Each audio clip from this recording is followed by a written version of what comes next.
सोचा कि जर्जी साहब बहुत चैलेंज करते हैं, डिबेट डिबेट डिबेट, बुलाऊं। गया, एक पर्चा मेरे हाथ में पकड़ा दिया, सवाल 5 मिनट के बाद कहने लगा कि पढ़ लिया सवाल। मैंने कहा जी करिए, इसका जवाब मैं दूंगा। उसने कहा नहीं नहीं, आपको जवाब नहीं देना है। हमने कहा क्यों, क्या हुआ? उसने दूसरा पर्चा पकड़ा दिया, ये सवाल थे, ये जवाब है, आपको ये जवाब देना है। मैंने कहा सवाल भी आपके, जवाब भी आपके? कहा जी।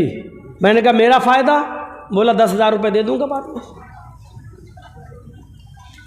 मैंने कहा सवाल आपके सख्त हैं, मुझे कबूल हैं, मंजूर हैं, लेकिन जवाब मुझे आपके मंजूर नहीं है। जवाब वो है, जवाब तो मैं दूंगा। बोले फिर आपको डिबेट में नहीं रखा जाएगा। मैंने कहा और जो लोग आते हैं, मुसलमान लोग, मौलाना लोग, साफ कह रहा है, क्या मालूम है, सब 10,000 रुपये लेते हैं। इसीलिए मैंने बंगाल की धरती पे कहा था कि जो आज डिबेट में बैठ रहे हैं जो मौलवी लोग, ये हमारे कायद नहीं है, हमारे रहबर नहीं है, हमारी आवाज ये नहीं उठा रहे हैं। इस धोखे में मत रहिएगा आप। मजा तो तब है सवाल आपका हो, जवाब हमारा हो। नहीं, सवाल ये है, जवाब ये नहीं।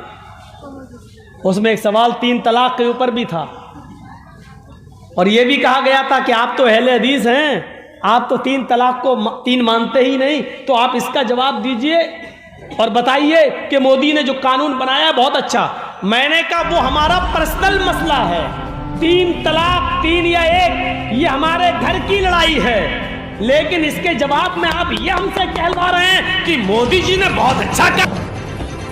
तुम्हारे जवाब को मैं अपने पैरों के बूट के नीचे रखता हूं, नहीं मानता तुम्हारा ये मसला। फाड़ दिया मैंने वो उसका जवाब। किराया भी मेरा गया, भाड़ा भी मेरा गया, उसने 1 रुपया नहीं दिया। सब दलाल पहुंचते हैं डिबेट के अंदर, और आप भी कान के पर्दे खोल लो, बिहार वालों सुन लो, और बहुत साफ लफ्जों में सुन लो। ये देश हिंदू, मुसलमान, सिख और ईसाई और सारी कम्युनिटियों से मिलकर बनता है और चलता है।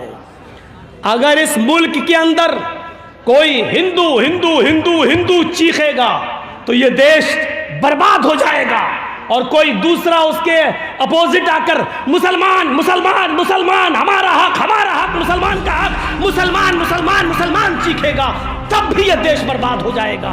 इतना याद रखना, इस देश को कामयाबी तभी मिलेगी जो हिंदू और मुसलमान, सिख और ईसाई सबको एक साथ लेकर चलने की बात करेगा। इतना याद रखिएगा, आप भी बहुत बड़े धोखे में है।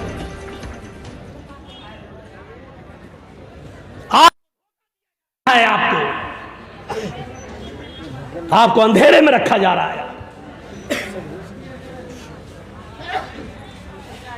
मैं ऐसे बीजेपी के नेताओं को जानता हूं जिन्होंने मेरे साथ ब्लैंक चेक फेंक दिया मेरे हाथ सामने, लो मौलाना क्या हुआ, भर लो जितना भरना हो।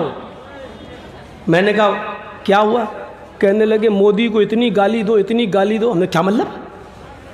कहा कि हम यही तो चाहते हैं कि तुम जितना बुरा कहोगे उतना ही हमारी कम्युनिटी एक हो जाएगी, वो सब एक हो जाएंगे।